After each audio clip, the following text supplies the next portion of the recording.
이어가겠습니다. 오늘 히브리서 종강하는 날입니다. 마지막 날이에요. 지금까지 65회까지 했고 오늘까지 66회를 지금 하게 되더라고요.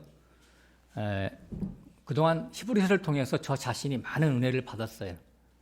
솔직히 말씀을 드리면 히브리서를 통해서 하나님의 구원이 사람에게 어떻게 이루어지는 것인가, 또 그 구원의 목적은 무엇인가 너무도 분명하게 설명되고 있기 때문에 그렇습니다. 그러니까 히브리서 내용이 좀 어렵기 때문에 많은 목사님들이 깊이하고 잘 다루지를 않습니다. 그런데 하나님께서 우리들에게 은혜를 베풀어 주셔서 잘 깨닫게 해주셨고, 그로 인해서 하나님의 구원이 무엇인지 너무도 명명백백하게 이제 알게 됐으니까 감사할 뿐이죠. 히브리서 저자가 이제 오늘 마무리 끝인사하는 속에서도 다시금 예수 그리스도의 구원 사역을 말씀하고 있다는 것을 우리가 지금 알 수가 있어요. 오늘 본문 말씀이 18절부터 이제 마지막 절까지인데요. 내용의 연결을 위해서 20절부터 그냥 이제 20절, 21절 먼저 읽고 나누겠습니다. 양의 큰 목자이신 우리 주 예수를 영원한 언약의 피로 죽은 자 가운데서 이끌어내신 평강의 하나님이 모든 선한 일에 너희를 온전케 하사 자기 뜻을 행하게 하시고 그 앞에 즐거운 것을 예수 그리스도로 말미암아 우리 속에 이루시기를 원하노라. 영광이 그에게 세세무궁토록 있을지어다. 아멘. 아멘.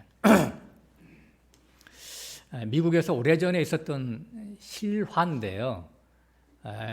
아프리카 오지에 파송된 선교사가 수십 년 동안의 그 선교 사역을 마치고 이제 귀국하게 됐습니다. 그래서 미국의 수도 뉴욕항에 이렇게 도착을 해서 하게 됐다는 건 이제 소문이 많이 났을 거 아니에요. 그래서 수많은 언론과 인파가 모였어요. 그래서 거기서 귀국 설교를 하게 됐습니다. 그러니까 이제 선교 보고 설교나 마찬가지죠. 그래서 이제 강단에 올라간 이 선교사가 많은 사람들의 언론의 주목을 받으면서 설교를 했는데, 그 설교가 뭐냐면 다른 게 아니라 오직 예수 그리스도의 십자가 대속의 은혜로 우리가 죄사함 받고 구원 얻었습니다 라고 하는 그 복음의 핵심을 설명하고 이제 강단에서 내려왔어요. 그러니까 어떻게 됐겠어요? 수많은 사람들이 실망을 감추지 못했다라고 하는 것이죠. 그들이 기대감이 뭐였었어요? 뭐였겠어요? 그죠? 선교 활동과 그 무용담에 대해서 궁금했을 거 아니에요. 어떤 어려운 일이 그 과정 속에서 있었으며 어떻게 극복했으며 또한 어떠한 일들이, 많은 업적들이 성취됐는가, 그거에 대해서 얼마나 궁금했겠어요? 근데 일체 그런 거에 대해서는 함구를 하고 복음만 전하고 내려와 버렸어요. 근데 이 복음을 듣는 수많은 거기에 나와 있던 기독교인들은 매일 듣는 말 아니에요? 그게 십자가 복음. 그래서 다 아는 얘기 그거 들으러 여기까지 왔나 우리가. 그래서 실망하고 돌아갔다. 이제 그런 얘기가 있었어요. 자, 그러나 이 선교사야말로, 그죠? 하나님이 참된 종이잖아요. 전도자잖아요. 자신의 공로, 자신의 수고를 나열하면 누가 높여지죠? 인간 자기가 높여지죠. 회중 앞에서 사람의 행함이 드러나는 즉시 하나님의 십자가 은혜는, 예수 그리스도의 십자가 은혜는 뒷전으로 밀리는 것을 잘 알기 때문에 그런 것들은 자기 자신에 대해서는 하나 얘기하지 않고 언제나 다시 얘기해도 십자가 복음만 얘기하는 이 사람이 참된 하나님의 종이라고 하는 말씀을 드리는 겁니다. 그러므로 설교자가 설교할 때나 혹은 성도 간 교제할 때도 우리는 십자가 예수 그리스도의 그 은혜만 얘기하는 자들이 되어야 된다라고 하는 거예요. 예수 그리스도의 십자가 은혜가 우리 성도들의 생명이잖아요. 그죠? 하나님의 은혜를 받은 자는 수십 번, 수백 번, 수천 번 들어도 그게 질리지가 않는데 어떻게 해요? 너무나 감사한 건데. 들을 때마다 새롭고 감격스러운 말 아니겠어요? 빅뉴스 아니겠어요? 그래서 감격과 감사만 나오게 되는 것이죠. 빌립보서 3장 1절에는 이렇게 써 있습니다. 내가 너희들이 같은 말을 하는 것이 내게는 수고로움이 없고 너에게는 안전하니라. 같은 말. 사도 바울이 전한 게 뭐예요? 십자가에 달린 예수만 나는 자랑하겠노라.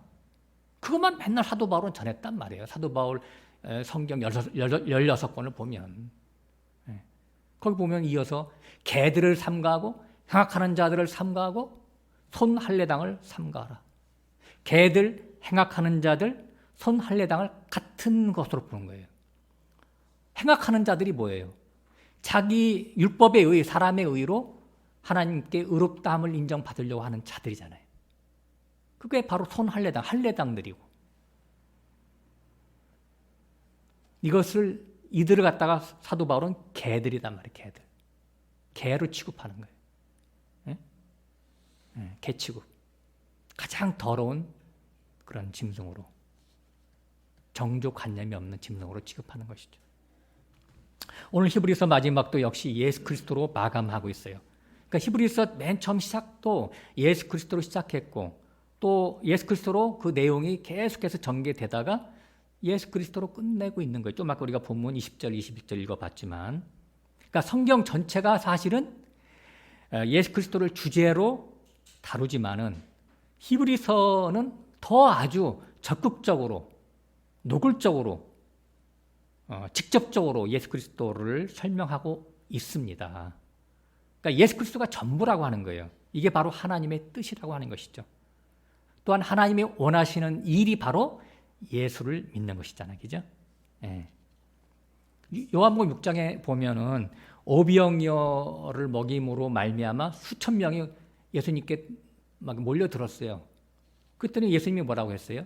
너희들은 썩는 양식을 위하여 일하지 말고 썩지 아니하는 영생하는 양식을 위하여 일하라. 그렇게 이제 예수님이 하시니까 많은 사람들이 어떻게 하면 우리가 그런 일을 할 수 있겠습니까? 어떻게 하여야? 예수님이 뭐라고 그래요? 하나님이 보내신 자를 믿는 것이 하나님의 일이니라. 예수 믿는 것이 우리의 일이라니까요. 성도의 일.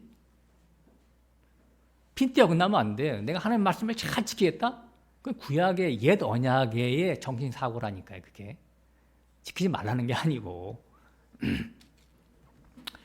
20절을 다시 한번 봅니다. 근데 20절이요. 이게 약간 복잡하게 번역을 해놨어요. 양의 큰 목자이신 우리 주 예수를 영원한 언약의 피로 죽은 자 가운데서 이끌어내신 평강의 하나님이. 그래서 이거를 새 언약의 번역이 잘 돼 있더라고요. 새 언약으로 제가 보면 영원한 언약의 피로 양들의 큰 목자가 되신 우리 주 예수를 죽은 자 가운데서 이끌어내신 평강의 하나님이 아주 그냥 너무나 명확하게 새 번역으로 번역을 잘 해놨어요. 그러니까 영원한 언약의 피로 양들의 큰 목자를 삼으셨단 말이에요. 한마디로 얘기해서 하나님이. 언약의 피로. 어떻게 양들이 큰 목자가 되었다? 언약의 피로. 여기서 큰 목자라고 하는 것은 위대하다, 참되다 이런 뜻이에요. 참되신 목자. 위대하신 목자 되신 우리 주 예수 그리스도를 영원한 언약의 피로 삼으셨다라고 하는 거예요. 영원하다는 말은 뭐예요? 예수 그리스도의 대속의 피는 영원한 효력을 가졌다라고 하는 그런 의미잖아요. 그죠? 그래서 계시록 14장 6절에도 새 천사가 날아가는 첫 번째 천사가 갖고 있는 그것이 뭐냐면 땅에 거하는 족속들에게 전할 영원한 복음이다라고 했어요. 영원한 복음. 그러니까 영원한 복음이라고 하는 것은 똑같은 복음인데 예수 그리스도의 언약의 피로 세워진 복음이기 때문에 영원성이 있다 그런 뜻이에요. 제가 얼마 전에 설교했었어요. 영원한 복음과 같은 말이에요. 영원한 피라고 하는 것은. 영원한 언약이라고 하는 것은. 다른 말로 영원한 복음은 새 언약. 다른 말로 새 언약. 자, 옛 언약과 새 언약의 차이를 분명하게 아셔야 돼요. 히브리서에 이것이 내용이 계속해서 이걸 다루고 왔으니까. 옛 언약은 뭐예요? 사람의 행위로 하나님의 말씀을 지키고자 시도하던 그러한 때잖아요. 그게 돼요, 안 돼요? 그게 안 되니까. 너희는 못해. 그러니까 우리가 새 언약을 이렇게 주시는 거잖아요. 새 언약은 뭐예요? 인간은 빠져. 예수가 우리 대신 하나님의 모든 말씀을 다 성취해서 이루는 그 구원을 내가 너에게 줄게. 자, 가슴을 벌려. 앞치마 벌려. 내가 선물로 줄게. 이거거든요. 아해. 내가 털어넣어 줄게. 공짜로 주는 선물. 횡재와 같은 거예요. 새 언약은. 그러니까 우리가 할 일 하나도 없다니까. 이 예수 그리스도의 십자가 복음을 믿는 게 사실은 우리의 생명인데 그 믿게 하는 믿음까지도 은혜로 우리에게 주신 거예요. 그러니까 알파와 오메가 우리의 구원의 모든 것은 하나님이 알아서 주시는 거다라고 하는 거예요. 얼마나 좋습니까? 이런 큰 사랑을 받는 우리가. 그죠? 그 새 언약을 이루시기 위해서 예수님이 성육신 하셨어요. 이 땅에 오셨어요. 그 오신 목적이 뭐예요? 옛 언약을 끝내고 새 언약을 성취하시기 위해서 오신 것이죠. 그래서 이것이 히브리서 1장의 맨 앞부분부터 딱 이게 이제 전제를 깔고 히브리서 전체를 갖다가 이 내용을 다뤄온 거예요. 자, 히브리서 1장을 잠깐 보겠습니다. 히브리서 1장. 제가 시간이 없으니까 1절부터 3절까지 다룰 건데요. 잠깐 한번 보겠습니다. 1절. 옛적에 선지자들로 여러 부분과 여러 모양을 우리 조상들에게 말씀하신 하나님이, 그러니까 예수에 대해서 얘기할 건데, 구원에 대해서 얘기할 건데, 구약의 선지자라고 하는 인물들, 그러니까 여기 여러 부분과 여러 모양이라고 하는 것은, 그러니까 뭐냐면 예를 들어서 이제 성막의 제도, 제사 제도, 그다음 제물들, 이런 것들이 다 예수 그리스도를 암시하는 것이고, 또 심지어는 선지자들까지도 다 예수 그리스도를 암시한단 말이에요. 선지자 가장 대표적인 게 아벨, 우리가 다뤘죠? 아벨, 에녹, 노아, 아브라함, 모세, 다 예수 그리스도를 예표하는 인물들이잖아요. 그리고 이제 제사 제도에서도 5대 제사, 번제, 소제, 속죄제, 속건제, 화목제, 예? 이런 것들이 다 예수 그리스도를 암시하는 거예요. 다 예수님을 상징한단 말이죠. 거기서 나오는 또 흠없는 짐승인 소, 양, 비둘기, 이것도 다 예수님을 상징하는 것이죠. 정한 짐승. 자, 2절에 이 모든 날 마지막에 아들로 우리에게 말씀하셨으니, 이 모든 날 마지막이라고 하는 것은 구약을 끝내는 거예요. 구약을. 구약이라고 하는 것은 옛 언약인데 옛 언약은 뭘 지목하는 거냐면 예수를 가리켜요. 예수. 새 언약의 주체이신 예수. 자, 우리가 밤에 보면 밤에 보름달 있단 말이에요. 그러면 애들 보고 야, 보름달 봐라 하고 손가락을 가리키잖아요. 그럼 손가락이 가리키는 거 사인이라고 하나요? 사인이 뭐냐면 바로 그 보름달을 가리키듯이 구약이라고 하는 이 손가락은 예수를 가리킨다니까. 모든 게 다 모형과 그림자였었어요. 구약은. 예. 그래서 구약의 모든 것, 제사와 제물, 그거 다 옛 언약이죠. 모형과 그림자. 그걸 끝내시기 위해서 실제이신 예수 그리스도가 오셔서 옛 언약을 완성하시는 것이죠. 그 옛 언약을 완성하기 위해서 이 땅에 그분이 새 언약에 실제로 오신 거예요. 그래서 신약 시대가 열렸잖아요. 구약이 끝나고. 신약의 주체는 예수 그리스도 자신이죠. 그래서 여기서 아들로 우리에게 말씀하셨다. 아들로. 예수님이 신약에 와서 복음서부터 시작해서 쭉 얘기했고, 복음서 뒤에 서신서들은 복음서를 다 해석해 주는 말들이잖아요. 그죠? 그래서 이 아들로 오셔서 만유의 후사로 세우셨다. 이 아들 예수를 만유의 후사로 세우셨대요. 그러니까 후사라고 하는 것은 상속자죠. 후사라고 하는 것은, 이게 만유라고 하는 건 뭐냐면 새하늘과 새 땅을 얘기하는 거예요. 의가 거하는 바 새하늘과 새 땅을 우리가 바라보도다. 베드로후서 3장에 나와 있는데 그 새하늘과 새 땅, 천국을 어떻게 하면 우리가 받을 수가 있어요? 가질 수가 있어요? 예수 그리스도를 통해서 우리가 가질 수 있단 말이에요. 그러니까 만유의 후사로 세웠다라고 하는 말이 그 말이죠. 천국의 상속권을 장자이신 예수 그리스도께 주셨다는 말씀이죠. 이스라엘의 그 상속법을 보면 우리가 더 쉽게 알 수가 있는데 장자에게 상속을 해줬어요. 이스라엘은. 차자 동생들에게는 일절 한 푼도 그 아버지의 유산을 넘겨주지 않았어요. 장자한테만 100% 다 물려줬어요. 상속해줬어요. 그러니까 그러면 어떻게 되냐? 동생들은 어떻게 뭐 먹고 사냐? 동생들은 장자가 자기 몫에서 다시 떼어주는 거예요. 이런 식으로 문화 구조를 만들어 갔죠. 이게 율법이에요. 구약의 율법. 왜 이렇게 했냐면 아버지가 죽으면 형제들이 공중분해될 거 아니에요. 각자에게 아버지가 막 나눠줬다 그러면 누가 모이겠어요? 에? 각자 자기 살기 바쁘지. 그러니까 따로 국밥이 되기 때문에 아버지가 없어도 장자를 중심으로 형제 간의 우애를 돈독하게 해서 사랑을 나누면서 살아라라고 하는 목적이 그 풍습이 담겨져 있죠. 그 안에 문화가 이제 된 거죠. 그래서 이런 것들은 다 성경의 율법 속에서 유래된 그런 시스템을 말하는 거예요. 그러니까 천국은 예수 그리스도로 말미암아 주어진다라고 하는 것을 지금 강조하는 것이죠. 만유의 후사가 되게 하셨다라고 하는 거예요. 그래서 천국을 다른 말로 뭐라고 그래요? 사랑의 아들의 나라 이렇게 나오잖아요. 그 사랑의 아들의 나라. 아들의 피 없으면 거기 갈 수가 없으니까. 아들로 말미암아 가는 곳이니까. 사랑의 아들의 나라 이렇게 나오고 있어요. 그래서 끝에 보면 2절 끝에 보면 저로 말미암아 모든 세계를 지으셨다. 지으셨다. 예수로 말미암아 모든 세계를 지으셨대요. 요거 책갈피 잠깐 해놓고 골로새서 1장 가서 보겠습니다. 만유가 바로 누구 때문에 누구에 의해서 지어졌냐? 빌립보서 뒤에 골로새서 1장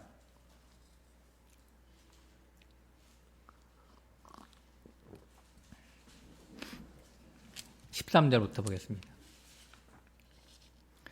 그가 우리를 흑암의 권세에서 건져내사 그의 사랑의 아들로 아들의 나라로 옮기셨으니까 천국으로 옮겼대요. 우리는 이미 옮겨졌어요. 육체는 여기 살지만. 그러니까 안심하시라니까. 하나님이 옮겨놨는데 자, 시건치 아니하시고 거짓말하지 못하시는 이 두 가지 못하시는 하나님이신데 그래서 신실하신 분이라고 하는데 다시 우리가 행동을 좀 잘못한다고 야, 너 안 되겠어. 그래서 또 취소. 다시 너 지옥의 아들 돼. 마귀 새끼로 다시 가야 돼. 이렇게 하시겠어요? 자, 14절. 그 아들 안에서 우리가 그의 피로 말미암아 구속고 죄 사함을 얻었도다. 이거 원문에 보면 여기 개역 한글에는 그 말이 없지만 그의 피로 말미암아라는 말이 있어요. 그 아들 안에서 우리가 그의 피로 말미암아 구속 곧 죄 사함을 얻었도다. 자, 우리가 죄 사함 받으면 구원받는 건데 구속받은 것인데 이것이 사람의 행함이 아니라 그의 피로 말미암아 예수의 피로 말미암아 구속됐다 이런 말이에요. 15절 그는 보이지 아니하시는 하나님의 형상이요 모든 창조물보다 먼저 나신 자니. 야, 먼저 나셨다라고 하니까 혹시 예수님이 피조물 아닌가 그렇게 생각하는 건데 그게 아니라 먼저부터 이전부터 존재하시던 분이다. 이런 얘기를 얘기하는 거예요. 스스로 계신 분이니까 피조물이 아니죠. 16절에 만물이 그에게 창조되되 이렇게 써 있잖아요. 만물이 그에게 창조되되 하늘과 땅에서 보이는 것들과 보이지 않는 것들과 혹은 보좌들이나 주관들이나 정사들이나 권세들이나 만물이 다 그로 말미암고 그를 위하여 창조되었고 굉장히 중요한 말이 써 있어요. 예수님이 창조하셨는데 뭘 창조했냐면 지금 읽었지만 정사들, 보좌들, 권세들 그러니까 물리적인 모든 것들 먼저 창조했죠. 법칙들 예를 들어서 우리가 쉽게 생각하는 뭐 중력의 법칙 만유인력의 법칙, 연력학 1법칙, 2법칙 그런 것들 또 뭐 엔트로피 불변의 법칙 이런 것도 다 하나님 만들어내신 거예요. 엔트로피 불변의 법칙은 저는 이제 공대를 나왔기 때문에 그걸 아는데 이게 뭐냐면 예를 들어 나무가 이렇게 활활 타잖아요. 없어졌어 나무가 불타서. 그런데 그 타서 재가 되고 공기가 돼서 날아갔잖아요. 그게 나무의 고체가 다른 거로 바뀌었을 뿐이지 그것이 총량은 살아있단 말이에요. 우주 안에. 그게 엔트로피 불변의 법칙이에요.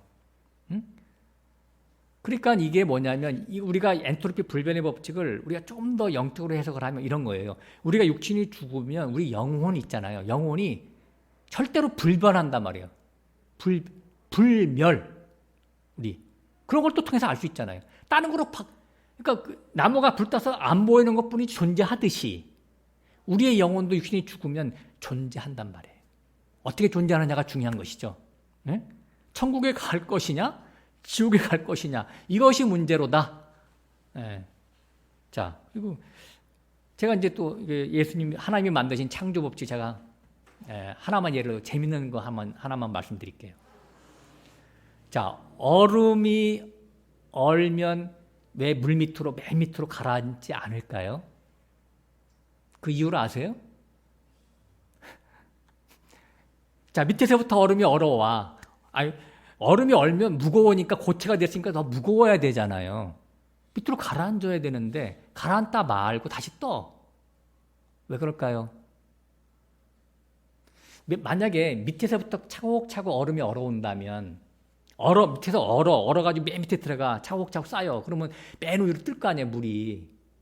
그럼 그 물속에서 뭐가 살아요? 물고기들이 살잖아.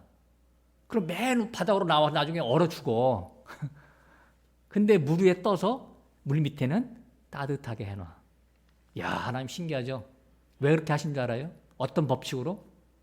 물의 밀도는 영상 4도씨 때가 가장 무겁대요. 영상 4도씨.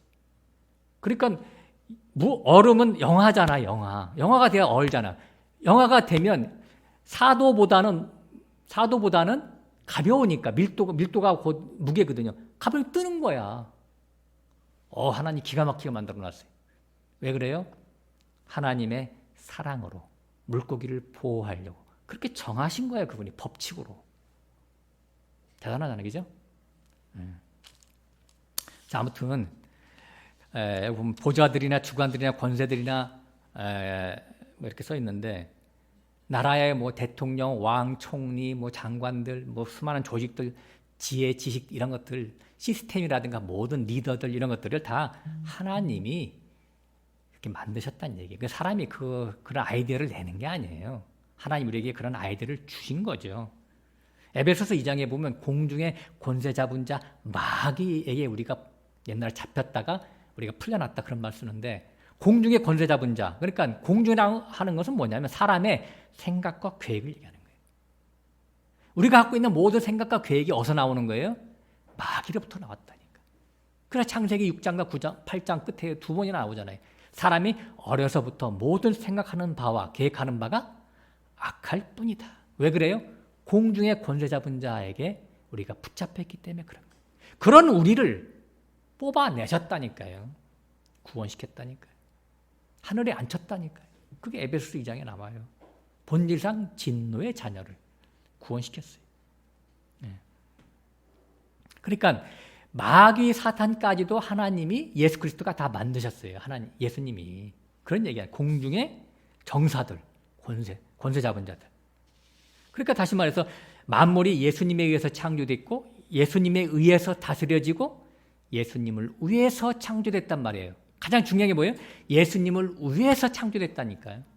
예, 여기 써 있잖아요. 맨 끝에. 그를 위하여 창조되었고 16절 끝에 예수를 위해서 창조됐어. 우주 만물이. 나를 위해 창조된 게 아니라 구원받은 나를 위해 창조된 게 아니라 그걸 잘 아셔야 돼요. 그래서 우리의 구원도 다 하나님의 영광을 위해서 창조됐다고 하는 이것을 아는 것이 굉장히 중요합니다. 우리네 사람들도 부모의 사랑을 언제 알게 돼요? 우리 부모님 사랑을 언제 알게 돼요? 아무리 우리가 카네이션 갖다 달아줘도 부모 사랑 알아요, 몰라요? 그냥 형식이잖아요, 그죠?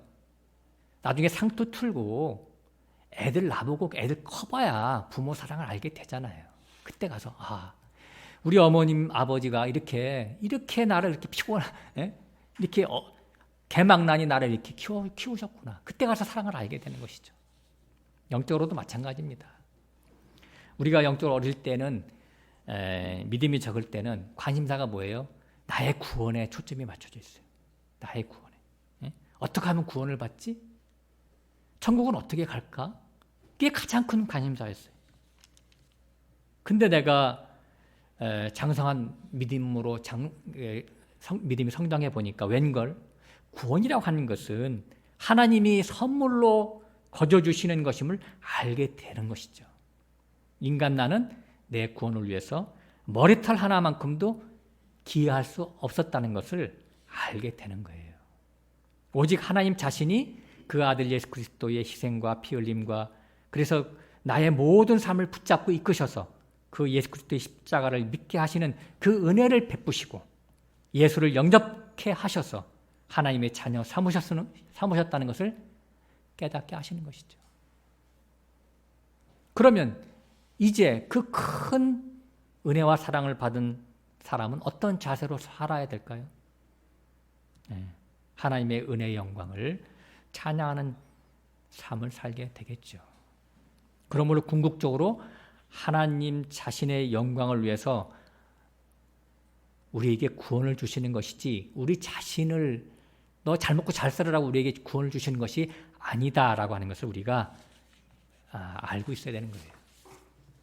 그래서 이런 구원의 내용을 아는 사람들은 하나님이 믿는 자에게 거저주시는 믿음이네? 오케이 바리. 나 이제 구원 받았어. 그렇게 말을 하면서 가령 자기 마음대로 산다고 칩시다. 그 사람이 구원받은 사람일까요? 자기 마음대로 한다고 하는 것은 뭐 죄 짓는다 그런 뜻이 아니라 교회 생활을 무시하고 모임을 등지고 이방인처럼 내 마음대로 살아간다면 그 사람은 하나님의 은혜를 모르는 사람이겠죠. 은혜로 구원받은 사람은 하나님의 크신 사랑에 감격해서 그의 나라와 의를 구하며 주의 몸된 교회를 위해서 헌신하고 형제 자매 간 교통과 교제를 가장 큰 행복으로 여기면서 살게 되겠죠. 이게 바로 구원받은 사람의 열매, 하나님께 내놓는 열매예요. 자, 이 부분은 이제 오늘 본문 끝에 가서 다시 한번 나오니까 나누기로 하고요. 다시 히브리서 1장, 아까 책갈피 했었죠? 히브리서 1장 가서 마저 보겠습니다. 3절 아까 안 봤죠? 2절까지 보고 3절 이는 하나님의 영광의 광채시여 그 본체의 형상이시라. 능력으로 만물을 붙드시며 이렇게 꼭 읽읍시다. 자, 하나님, 예수 그리스도는 하나님의 형상이래요. 그 본체시래요. 빌립보고 그랬잖아요. 빌립이 그랬잖아요. 예수님, 요한복음에 보면 예수님, 주님, 하나님을 우리에게 보여주세요. 그랬더니 나를 본 자는 아버지를 보았거늘 어찌 또 아버지를 내게 보이라 하느냐. 그러니까 하나님과 아들은 본체라니까요. 본체예요. 그래서 빌립보서 2장에도 그는 하나님과 본체시나 하나님과 동등됨을 취하지 아니하시고 자기를 비어 종의 형체를 가져 사람들과 같이 되셨고 자기를 낮추시되 죽기까지 복종하셨다 이렇게 기록이 되어 있어요. 그러니까 예수님의 위대함이 바로 여기에 있죠. 하나님과 본체시나 근본이 본체시나 동등됨을 취하지 아니하였다. 여기서 취하지 아니하였다는 말이 그 원어로 해석을 하면 무슨 뜻이냐면 하나님의 되심을 고집하거나 주장하지 않았단 말이에요. 나 하나님인데 내가 어떻게 사람의 몸으로 내려갈까? 성육신할 수 있을까? 그렇게 자기 자신을 고집하지 않았단 말이에요. 기꺼이 자기 자신을 포기했단 말이에요. 그래서 성육신하셔서 이 땅에 오셔서 죽기까지 복종하셨죠. 아버지의 뜻에 따라서. 이것이 바로 예수님의 자기 비하입니다. 하나님의 자기 비하. 스스로 낮아지심. 이런 겸손은 온 우주에 찾아볼 수가 없는 사례입니다. 하나님 되심의 하이라이트가 바로 그 정점이 바로 이런 것이죠. 십자가에서 죽으신 것이죠. 죄인을 위해서 대속의 피를 흘리신 거예요. 로마서 5장 8절에 보면 그렇게 써 있잖아요. 우리가 아직 죄인 되었을 때에 그리스도께서 우리를 위하여 죽으심으로 하나님께서 우리에 대한 당신의 사랑을 확증하셨느니라. 우리가 아직 죄인 되었을 때 하나님이 찾아오셔서 야 너는 내 거야. 내가 너에게 죄사함을 줄게. 이렇게 죄사함을 주고 우리를 구원시켰는데 설사 우리가 구원 후에 우리가 어떤 망나니 짓 할 사람도 없지만 망나니 짓을 한다고 해도 그 구원이 취소될 수 있을까요? 취소될 수가 없다는 얘기예요. 논리적으로 볼 때도 흉악한 그런 마귀 자식이었는데 우리를 구원해 줬어. 좀 더 자세히 얘기하면 원래는 하나님의 아들이었죠. 옛날 창세 전에. 근데 이 땅에 오셔서 우리가 태어나서 어떻게 해요? 역사 속에서 아무것도 모르는 이방인으로 살다가 처음에는 몽학 선생 밑에 있다가 아들인데 몽학 선생 밑에서 종로로 타죠. 갈레아디아서 4장에 보면 아들인데도 종로로 타다가 아들이기 때문에 종로로 타는 데서 불러내지요. 아들의 영을 부어주지요. 이게 거듭남이죠. 거듭남이라는 건 다른 게 아니라 아까 탕자처럼 탕자가 탕자 전과 탕자 후는 틀려지듯이 자기 가치관이 완전히 바뀌는 걸 얘기하는 거예요. 은혜를 모르던 자가 하나님의 은혜 아니면 나는 아무것도 할 수가 없습니다. 하나님 은혜 때문에 살았습니다. 지금도 내가 하나님 은혜 때문에 삽니다. 라고 고백하는 그것이 바로 탕자잖아요. 이게 거듭남의 모습이에요. 만약에 우리가 죄인 됐을 때 구원시켜놓고 그리고 하는 꼬라지 보고서는 야, 너 안 되겠다. 넌 진짜 안 되겠다. 너 다시 취소. 그러면 그 하나님이겠어요? 변덕장이지. 우리들 말로 하면 또라이지. 사람도 그런 사람이 없다니까. 근데 그런 하나님이 있겠어요? 우리 행위를 보고 구원시킨다면 구원 얻을 사람이 한 명도 없습니다. 그걸 아셔야 돼요. 바리새인 서기관 율법사도 구원받지 못했어요. 바리새인 서기관의 그 의는요, 인간의 의로서는 최고봉을 얘기하는 겁니다. 최고봉. 그 최고봉도 하나님이 인정하지 않는다는 거예요. 그러면 그 의가 말고 다른 의가 있단 말이에요. 그게 뭐냐? 예수 그리스도를 믿는 의. 하나님이 준비하신 다른 의. 로마서 3장에 분명히 나와 있어요. 20장 21절에. 그걸 참고하시기 바랍니다. 그래서 하나님이 되심이라고 하는 것은 인간은 감히 생각도 못할 일을 작정하시고 실행에 옮기신 것을 말하는 거예요. 죄인을 위해서 십자가에서 죽으신 그걸 말하는 거예요. 죄인된 인간은 자신의 죄를 속하기 위해서 그 어떤 것도 할 수가 없어요. 죄의 삭은 사망이기 때문에 죄값을 받아 지옥 가야 마땅한 운명들인데 하나님이 일방적으로 내가 내 죄를 사했다 선포하시는 것이죠. 너 무죄야. 넌 자유자야. 넌 내 아들이야. 이렇게 선포하신 거예요. 그리고 내가 죽어야 할 그 자리에 하나님의 아들 예수가 대신 죽어진 그 대속의 은혜를 십자가로 이루신 거예요. 그러니까 그 죄사함의 은혜를 입은 자들은 세상에서 가장 큰 복을 받은 자들이 되는 것이죠. 그게 바로 성도인 우리들이죠. 할렐루야. 그죠? 네. 자, 3절 뒷부분 봅니다. 그의 능력의 말씀으로 만물을 붙드시며, 지금도 그분은 보좌 우편에서 우리를 붙들고 계시죠. 그러니까 우리가 그분의 은혜로 살아났지만 지금도 은혜로 우리가 살아가고 있는 거죠. 그리고 붙드시며 죄를 정결케 하는 일을 하시고 높은 곳에 계신 우염의 우편에 앉으셨느니라. 이렇게 써놨어요. 우리 죄를 정결케 하신 일을 하시고, 여기 이제 개역 한글에는 우리라는 말이 빠져 있는데 원전에는 분명히 나와 있습니다. 우리 죄를 정결케 하셨단 말이에요. 우리 죄. 모든 인류가 아니라 하나님의 자기 백성이 대상인 거예요. 요한복음 17장에 보면 예수님이 마지막 기도를 하는 내용이 쭉 써 있습니다. 거기 보면 아버지가 내게 주신 자들을 내가 하나도 잃어버리지 않고 다 지켰나이다 이렇게 나오잖아요. 오직 멸망의 자식 하나뿐인데 그것은 성경을 응하게 하기 위해서 그랬습니다. 다 성경대로 하는 거예요. 성경대로. 가룟 유다가 버림을 받는 것도. 예수님이 택하신 12명 중에서 11명은 원래 하나님이 주신 자들이라고 하는 것이죠. 자, 이 11명은 누구냐면, 좁게 해석을 하면, 물론 예수님이 11제자라고 해석할 수가 있지만 확대해서 적용하면 하나님이 택정하신 자기 백성 전체를 얘기하는 거예요. 그래서 역사 속에서 잃어버린 양을 찾으러 주님이 오셨다라고 얘기하잖아요. 지금도 성령을 보내서 찾고 계시잖아요. 네. 마태복음 13장에 보면 천국 비유할 때 그러잖아요. 제자들 앞에 모아놓고 비유로 말씀하신 다음에 그 비유를 문 딱 닫고 비유를 풀어 설명해 주잖아요. 제자들한테만. 그래서 너희들은 들을 귀, 보는 눈이 있어 복되도다. 그러나 쟤네들은 아니야. 그래서 너희들과 저희들을 분명히 구분하신단 말이에요. 네?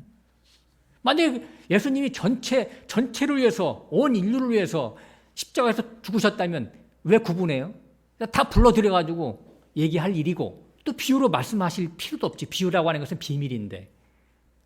솔직히 까놓고 다 얘기해버리지. 그렇잖아요. 그죠? 비유로 말씀하셨다고 하는 것은 구원 얻을 자가 따로 있다는 얘기예요. 성령을 보내서 그 사람들만 깨닫게 하신다는 얘기겠죠.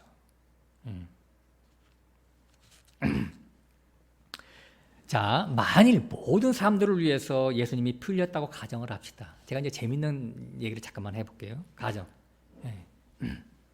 두 가지 그 원칙을 우리가 두 가지 염두에 둡시다. 두 가지 원칙. 첫 번째 원칙은, 자, 예수님의 피 흘림이 하나님의 피나 마찬가지잖아요. 그죠? 그럼 이것은 사람의 피도 아니고, 죄를 갖고 있는 사람의 피도 아니고, 또 뭐 짐승의 피도 아니에요. 하나님의 피예요. 하나님이 성육신 하셔서 이 땅에 오셔서 흘린 피니까 이걸 값으로 따질 수가 없어서 우리는 법의 피 그래요. 자, 예수님이 법의 피를 흘리셨어요.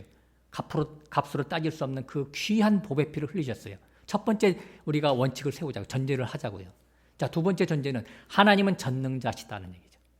그분은 마음에 계획하신 것을 이루시지 못하실 분이 아니에요. 다 이루실 수 있는 분이죠. 그죠?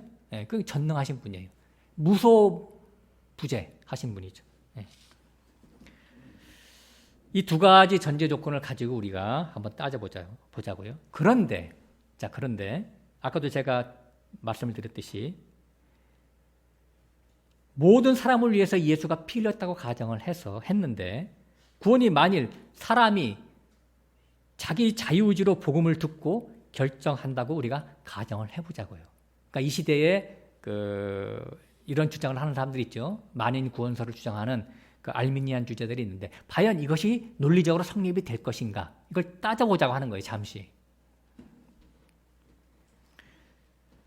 하나님이 십자가에서 피 흘리신 것은, 당신의 피를 흘리신 것은 진짜 어마어마한 희생을 감수하신 거잖아요. 그런 희생을 감수하셨는데, 실제 역사 속에서 인간들이 자기 자유의지로 발동해 보니까, 복음을 들어보니까 복음이 마음에 안 들어. 달갑지가 않아. 시시해. 별로 공감이 안 가. 왜냐면 자기의 이해타산은 이 땅에서 될 수 있으면 큰 자 되고 부자 되고 강한 자 되고 높은 자 되는 게 자기의 소원인데, 이 십자가는 막 그냥 죽으라는 거잖아. 이 세상에서 꽥하고 죽으라는 거잖아. 한마디로. 그러니까 사도 바울이 뭐라고 했어요? 우리가 전하는 이 복음이 부끄럽지 않다고 하잖아요. 그건 뭐예요? 부끄러운 것이라고 하는 거잖아요. 일반 세상이 들을 때는 부끄러운 거고 기피하는 것이라고 하는 거잖아요. 복음이라고 하는 게. 예? 예. 눈에 보이는 이 땅의 것을 너는 추구하지 말고 눈에 보이지 않는 저 세상 하나님 나라 걸 추구해. 그러니까 일반 사람들이 들을 때는 이게 씨도 안 먹히는 말이죠. 그리고 자기가 마음에 달갑지가 않아. 그래서 자기 자유의지를 발동해 보니까 이것은 탐탁치가 않아. 그래서 외면해버려. 그래서 이 사람이 구원이라고 하는 것이 사람 하기 나름이라고 한다면 누가 이 복음을 듣겠어요? 받아들이겠어요? 천국은 텅텅 비고 말겠죠. 그렇죠? 그죠? 하나님의 구원 계획은 허사가 될 것이고 숲으로 돌아갈 것입니다. 네? 이런 분이 하나님이라고 할 수 있겠어요? 아니, 앞으로 몇 명이나 이 복음을 듣고 구원 얻을지 알지도 못하면서 자기의 그 고귀한 피를 성육신까지 해가지고 피 흘렸다고 칩시다. 그 피가 하나도 구원받지 못하고 낭비가 돼버린다면 뭐 헛수고한 거잖아요. 십자가에서 헛수고로 돌아가신 거잖아요. 전지전능이라는 말을 붙일 수가 없죠. 그 하나님한테. 네? 자, 설사 우리가 실제로는 우리가 구원받는 사람이 많아요, 적어요? 굉장히 소수잖아요. 제가 지난번에도 한번 우리끼리 이제 얘기한 적이 있지만, 구원받는 사람들을 우리 보통 통상 이해하기 쉽게 그 연어의 희귀율로 우리가 생각한다고 하잖아요. 연어의 희귀율이 0.012% 정도 된다고 해요. 그러면 만 개가 방류대가 되면은 3-4년 있다가 바다에서 거쳐서 다시 모천으로 되돌아오는 것은 한두 마리밖에 안 된다고 하는 거예요. 자, 그러면 우리가 기독교인들이 지금 현재 많이 있지만 구원받는 사람들은 소수거든요. 지극히 적어요. 자, 예수님의 그 값진 피를 흘려서 구원의 모든 요건을 다 마련해 놓으셨는데 구원받는 사람들이 자기 자유의지로 결단하고 의지를 들여서 결단했다면, 그래서 구원을 받는 거라면, 그래서 구원을 얻는 사람들이 소수라면은 예수님이 피 흘린 게 그 정도밖에 능력이 없으신 분이세요, 그분이? 그 어마어마한 희생을 감수하셨는데 온 인류를 통해서 구원받는 사람들은 조금밖에 안 돼. 그럼 하나님의 그렇게 능력이 없는 분이냐라고 하는 거예요. 만약에 자유의지에게 우리에게 맡겨놨다면 구원을, 하나님의 전능성에 심각한 타격을 입을 수가 있어요. 그건 하나님이라고 할 수가 없어요. 그거는 아주 적은 확률을 갖고 있는 그런 사람이지. 그래서 이것이 성립이 안 된다라고 하는 거예요.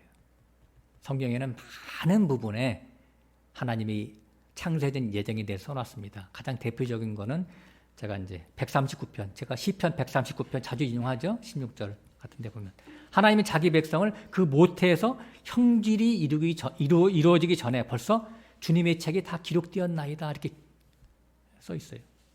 그러니까 하나님의 생명책에 이미 우리의 형질이 모태에서 이루어지기 전에 하나님은 이미 다 알고 계셨다는 얘기예요. 그가 태어나서 하늘 끝에 가 있든지 바다 끝에 가 있든지 음부에 가 있을지라도 찾아내서 구원시키겠다라는 말이 거기 같이 써 있어요.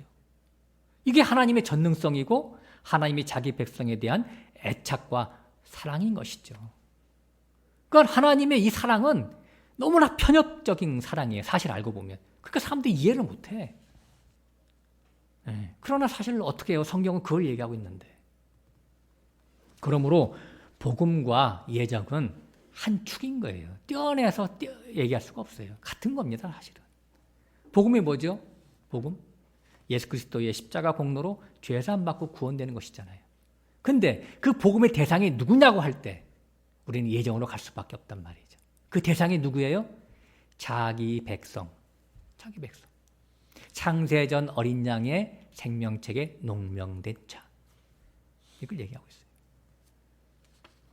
이 자기 백성이라고 하는 대상을 모를 때는 우리가 만민이 대상인 줄 알았어요. 구원의 대상인 줄 알았어요. 그러나 좀 더 살펴본 대로, 좀 전에 우리가 살펴본 대로 많은 문제가 이야기가 되고 있죠. 그죠? 하나님의 전능성, 말이 안 돼, 그거는. 훼손될 수밖에 없다는 얘기죠. 그러니까 성경의 논리, 진리에 위배됩니다. 다시 말해서 하나님의 전능성에 심각한 훼손을 입혀지게 되는 것이고 예수 그리스도의 보배 피가 허사가 될 수밖에 없다는 얘기죠. 자, 가령 애굽왕 바로도 구원의 대상이었었는데 바로왕 자신이 발로 차서 구원을 못 받게 된다면 피 흘리신 예수 그리스도의 입장이 얼마나 난처하게 되겠어요. 저놈도 내가 구원할 놈이었는데 발로 차버리네? 바로왕이. 그럼 어떻게 되겠어요? 그 피 흘리심이. 그만큼 가치가 없어지는 것이잖아요. 말도 안 되는 논리죠, 그러니까. 그러나 성경은 뭐라고 얘기해요? 로마서 9장에 내가 바로는 진노의 그릇으로, 모세는 긍휼의 그릇으로 내가 졌어, 처음부터. 그걸 작정한 거야. 처음부터 선택과 유기가 분명히 결정됐다는 얘기예요. 좀 더 얘기하면 로마서 9장 16절에 그렇게 나와 있잖아요. 그런즉 원하는 자로 말미암음도 아니요 다른 박질을 하는 자로 말미암음도 아니라 오직 긍휼히 여기시는 하나님으로 말미암느니라. 바로 왕이 자기가 구원을 바라고 애걸복걸할지라도 안 된다는 얘기예요. 왜? 구원은 하나님의 뜻대로 결정된 사람에게만 주어지는 것이기 때문에 그렇죠. 한마디로 하나님 마음이란 얘기예요. 구원은. 아무도 그 선을 넘을 수 없다는 얘기예요. 하나님이 정하신 그 선을. 바닷물이 육지를 범할 수 없듯이 그 선을 넘을 수가 없어요. 이게 원리예요, 원리. 그래서 이 구원이 희귀하고 가치가 있는 것이죠. 그러므로 복음으로 구원받은 사람은 창세전 하나님의 예정으로 선택된 자로서 어린 양의 생명책에 농명된 자들입니다. 이런 사람들 자기 백성이라고 분명히 성경은 밝히고 있어요. 여기서 나온 유명한 말이 있잖아요. 나는 에서는 미워하였고 야곱은 사랑하였노라. 그들이 태어나기 전에, 태어나서 무슨 선이냐 악이냐 어떤 행함을 갖기 전부터 나는 이미 에서는 내가 버렸고 야곱은 내가 택했다. 그런 얘기잖아요. 로마서 9장에 나오잖아요. 말라기에서 1장도 나오고. 자, 히브리서 13장 다시 가보겠습니다. 자, 21절로 가보겠습니다.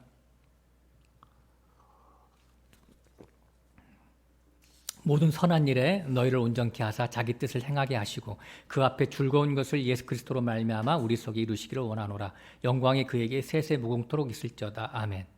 여기 보면 이제 선한 일, 또 온전케 하는 자기 뜻, 그리고 즐거운, 그 앞에 하나님의 즐거운 것, 이것을 예수 그리스도로 말미암아 우리 속에 이루시기를 원하신대요. 여기서 말할 때 이 선한 일이 뭐냐면 선한 일을 복음으로 자기 백성을 구원하시는 일체의 하나님의 구원 사역을 말하는 거예요.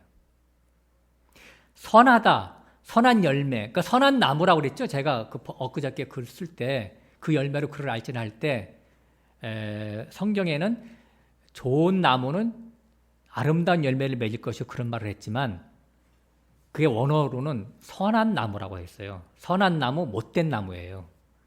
나무라고 하는 것은 근본을 얘기해요. 뿌리와 같은 의미예요. 근본. 그건 나무거든요. 그래서 선하다는 얘기예요. 선하다. 선은 하나님을 얘기하는 거예요. 하나님께 소속된 나무는 아름다운 열매, 좋은 열매를 맺어요. 칼로서. 좋은 열매. 좋은 열매는 뭐예요? 하나님의 은혜를 찬양하는 열매. 못된 나무는 자기 행함을 강조하는 것이죠.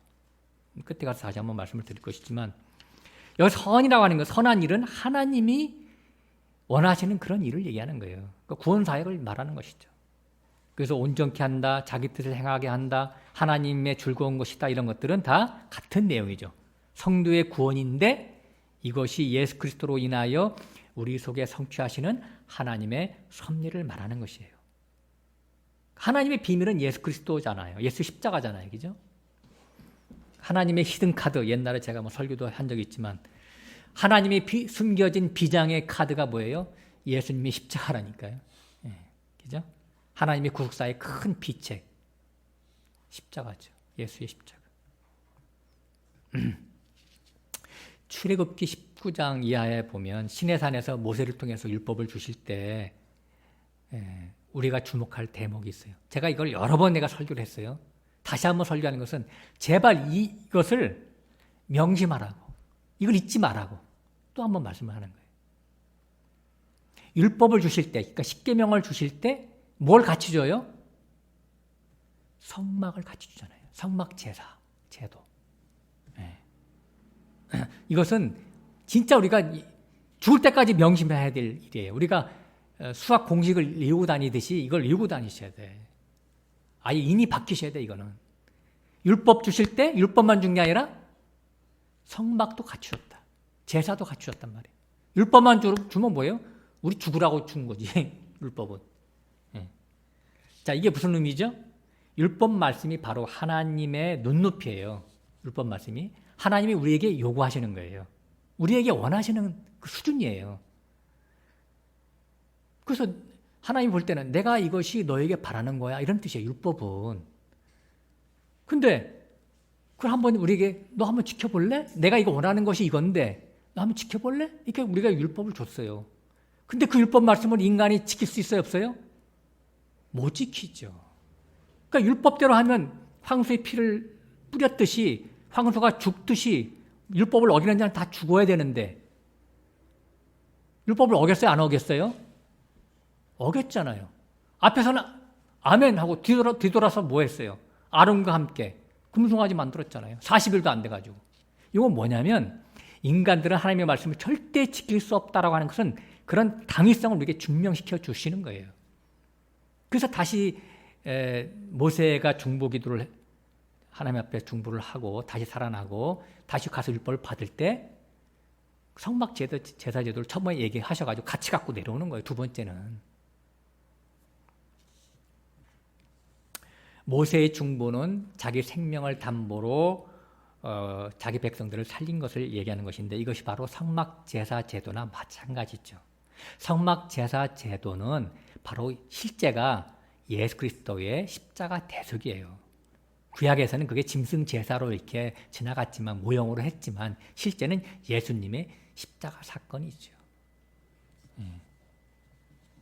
다시 말해서 제가 정리를 한다면 율법을 지키다가 자신이 도저히 지킬 수 없는 죄인인 것을 깨달으면 성막제사 예수 그리스도의 십자가 피로 죄사함 받으라고 하는 거예요. 그것이 법칙으로 정해져 있는 거예요. 율법과 성막제도는 떼려야 뗄 수가 없어요. 같이 묶어져 있다니까요. 또 성막이 뭐로 돼 있어요? 성막의 핵심은 법계인데 언약계인데 언약계 맨 위에가 속죄소잖아요. 속죄소. 하나님의 율법을 뭐가 맡고 있어요? 속죄소가 딱 덮고 있잖아요. 피, 어린 양의 피로. 완벽하게 7번 뿌리잖아요. 거의. 완벽하단 말이에요. 죄사함이. 그러니까 너희들은 너희가 말씀을 순종해서 사는 게 아니라 하나님의 아들 예수의 피의 공로로 사는 자들이야 라는 것을 깨달으라고 하는 거예요. 그걸 옛날에 십계명 줄 때부터 우리한테 벌써 알아먹으라고 그렇게 암시적으로 다 이렇게 복선을 깔아놓은 거라니까요. 이게 뭐 신약에 와서 우리한테 딱 밝혀진 게 아니라. 자, 그래서 21절 뒷부분에 보면 우리 속에 이루시기를 원하노라 이렇게 써 있잖아요. 그러니까 나는 예수님의 피 공로로 살았고 지금도 예수님의 은혜로 삽니다 라고 하는 것을 우리 마음속에 간직하고 사는 자, 이것이 바로 하나님의 자기 백성된 자들의 자세라고 하는 것이죠. 자, 아까 20절부터 했는데 오늘 본문이 18절부터니까 18절을 먼저 이제 가보겠습니다.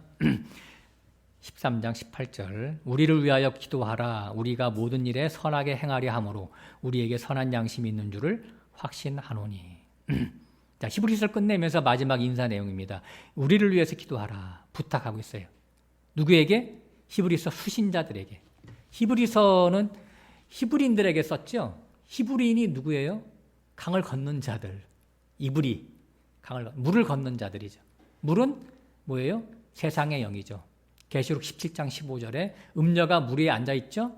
물이라고 하는 것은 백성과 방언과 무리와 열국 등과 세상의 영을 얘기하는 거예요. 세상에서 잘 먹고 잘 살자. 그러니까 큰 성 바벨론은 음녀 교회예요. 조심하셔야 됩니다. 그래서 교회라고 해서 다 똑같은 교회는 아닙니다. 예수 믿어서 세상에서 복받자라고 하는 것은 그것이 음녀 교회입니다. 자세한 얘기는 안 하겠습니다. 자, 여기서 구원받은 세상에서 건진받는 성도가 바로 수신자들이죠. 히브리인들이니까. 히브리서니까. 그럼 히브리서 저자는 누굴까요?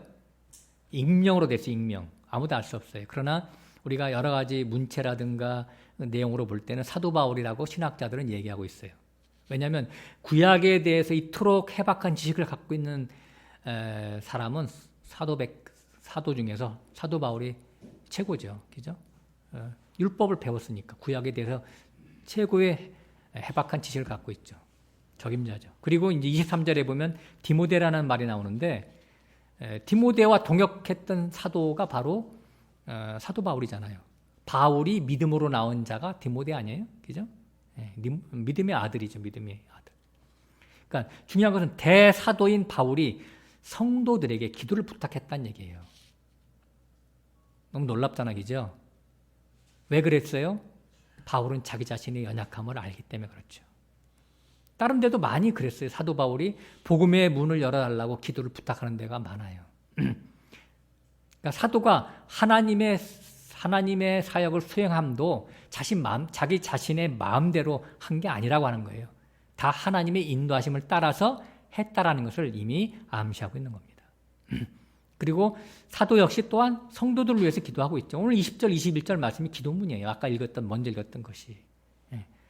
이 전하는 말씀, 히브리서 전체에 전하는 말씀을 압축해서 20절, 21절을 써놨는데 이 전하는 말씀을 잘 깨닫게 해주시라고 하나님께 부탁하고 있어요. 기도 부탁하고 있어요.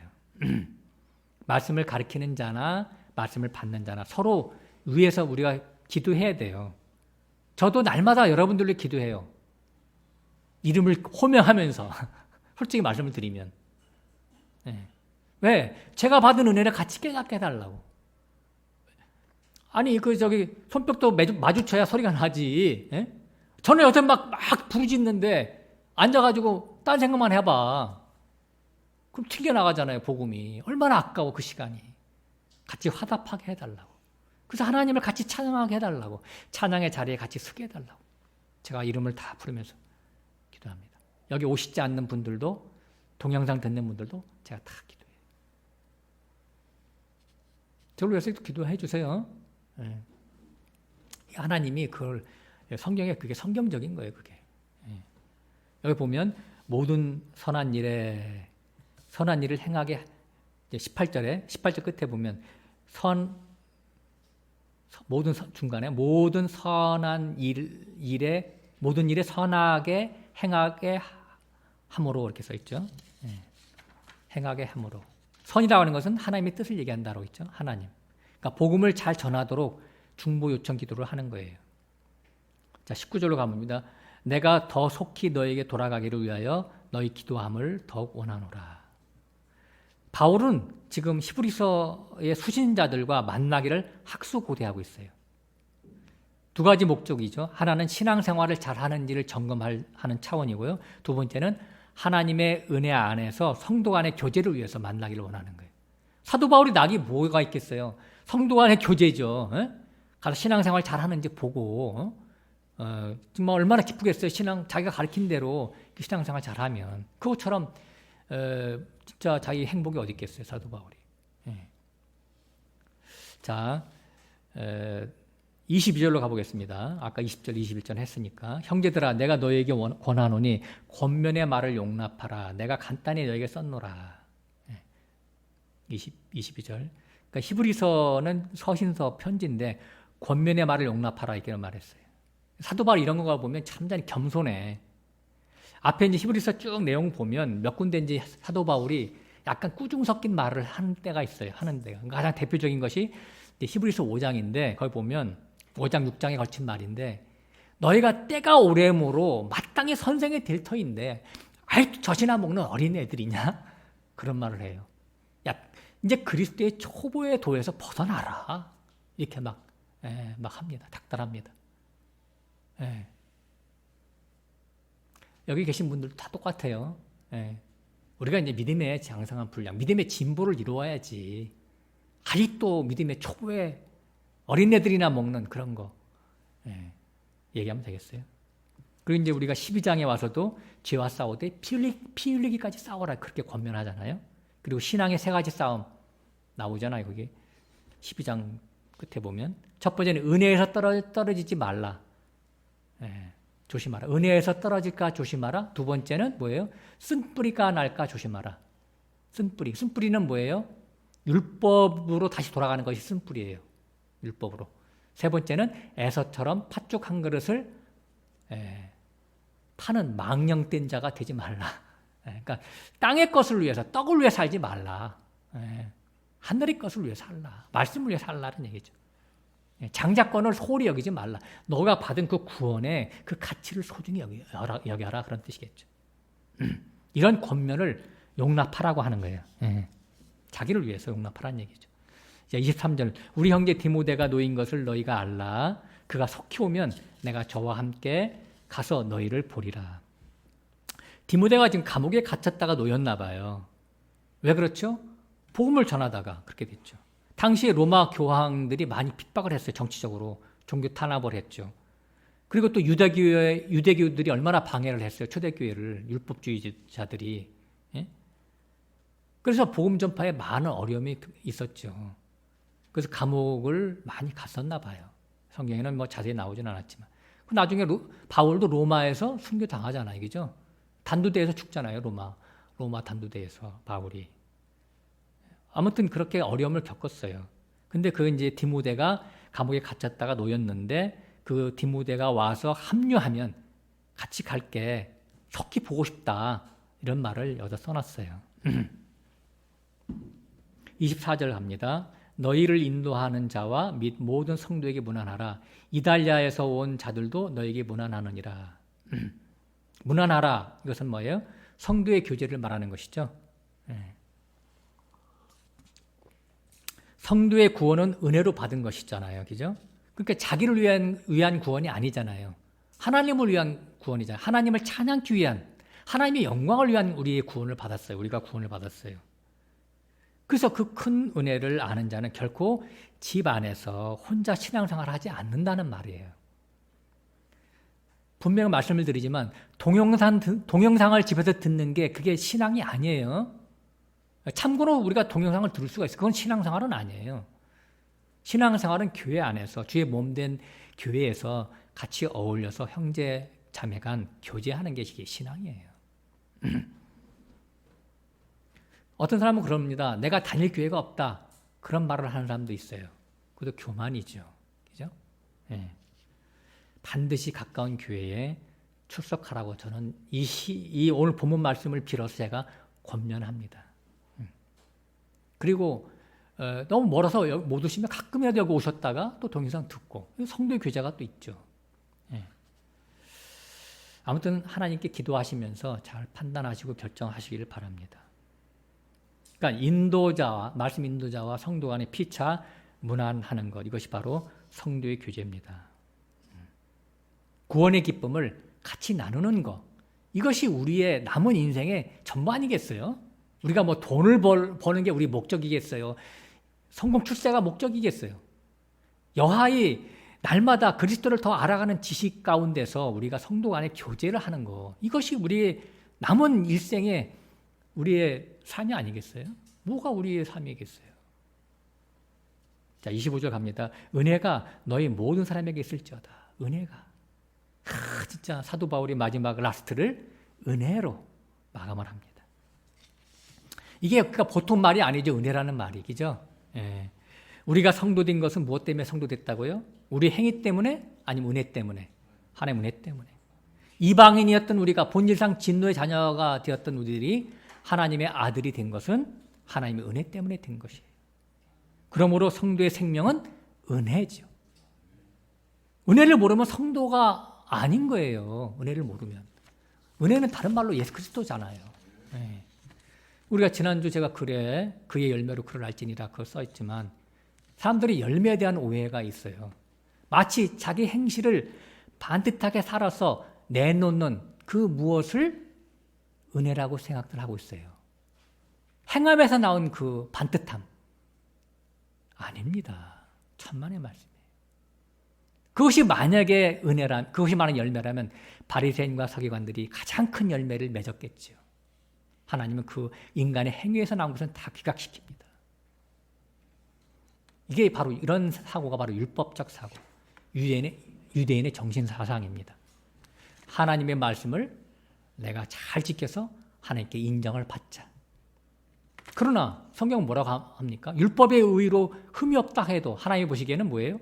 다 더러운 옷과 같다. 인정하지 않아요, 하나님이.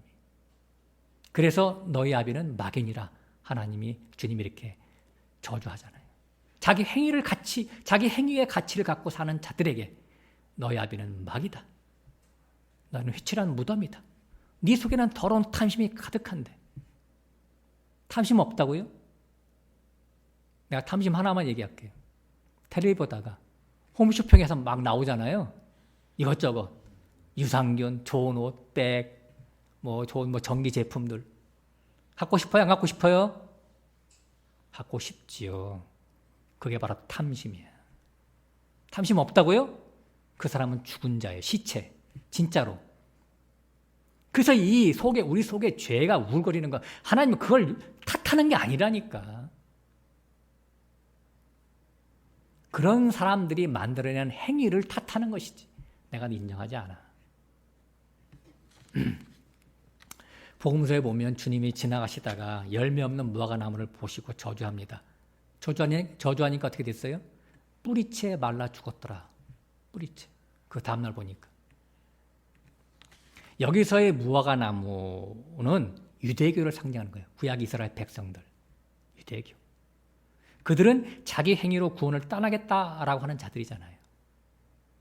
죄인된 자신의 주제 파악을 못하고 자기가 하나님의 의와 선을 행할 수 있다라고 만용을 부리고 있는 거예요. 이게 바로 못된 나무가 악한 열매를 맺는 모습인 거예요. 못된 나무, 마귀에게 소속돼 있어요. 자기 자신이. 자기 자신의 가능성을 갖고 있는 게 못된 나무거든요. 그가 나온 모든 열매, 그것이 바로 악한 열매예요. 여기서 악한 열매라고 하니까 윤리도덕적으로 나쁜 짓을 했다라고 생각하면 절대 안 됩니다. 성경에서 말하는 것은 그게 아니에요. 윤리도덕적으로 선하고 좋은 거를 얘기하는 거예요. 그러나 그게 하나님 볼 때는 그게 자기 행위에서 나온 의이기 때문에 하나님 그거를 악한 열매라고 보는 거예요. 이 차원을 잘 이해하셔야 돼요. 자기 의에서 나온 거, 자기 행위에서 나온 것을 가치 있다라고 여기는 거, 그걸 하나님은 그것을 기각시킨단 말이죠. 이런 자들은 하나님의 은혜를 발로 차버리니까 천국인 은혜의 나라에는 들어갈 수 없다라고 하는 거예요. 그죠? 자기에게 의미를 두고 있는 사람들은 하나님의 은혜가 들어오겠어요, 들어올 수가 없죠. 그러니까 하나님은 은혜의 나라, 천국은 은혜의 나라인데 천국에 갈 수 없다라고 하는 것을 바로 열매 없는 무화과 나무 저주한 거로 성경에서는 기록이 되고 있는 겁니다. 그러므로 하나님이 바라시는 성도의 모습은 궁극적으로 구원받은 자의 자세가 뭐냐? 바로 이거에 하나님의 은혜를 찬양하는 자이죠. 그죠? 나는 무가치하고 무능하고 죄밖에 나오지 않는 자인데 하나님 은혜로 구속하시고 천국 백성 삼으셨습니다. 라고 하면서 고백하면서 하나님의 은혜를 찬양하는 자가 바로 좋은 열매를 맺는 자예요. 그래서 오늘 히브리서 맨 끝에 말이 은혜가 너희 모든 사람에게 있을지어다 이렇게 결론을 맺고 있는 그 말이 바로 그 은혜가, 그 하나님의 은혜가 너희에게 지금부터 영원히 계속 있기를 바란다는 당부의 말로 히브리서를 마치고 있다는 것을 우리는 명심해야 될 것입니다. 나의 나된 것은 하나님의 은혜로라 라고 하는 고백한 바울의 고백이 우리 모두의 고백이 되시기를 소원합니다. 기도하겠습니다.